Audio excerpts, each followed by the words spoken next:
喺2月28號星期五上晝8:45就係雙魚座新月。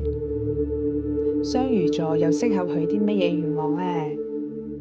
如果你有以下嘅問題，你可以考慮下喺今次嘅雙魚座新月許願，因為以下嘅範圍都係雙魚座管轄㗎。唔識得拒絕人，好似一個情緒海綿，容易被人哋影響，搞到自己情緒不穩。太容易相信人，有拖延嘅問題，有上癮嘅問題，有受害者心態，有淋巴堵塞嘅問題，有腳部嘅問題，有睡眠嘅問題。如果想許金錢或者親密關係嘅願望，咁係咪唔可以？當然唔係啦，只需要用雙魚座嘅關鍵詞語咁就可以啦。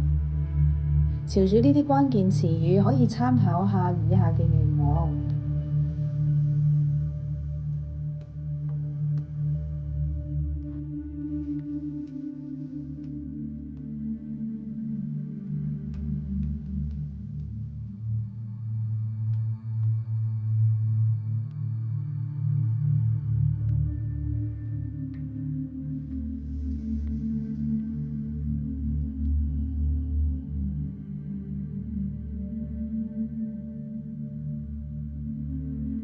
今次嘅雙魚座新月許願有2段適合嘅許願時間，分別就係呢2段。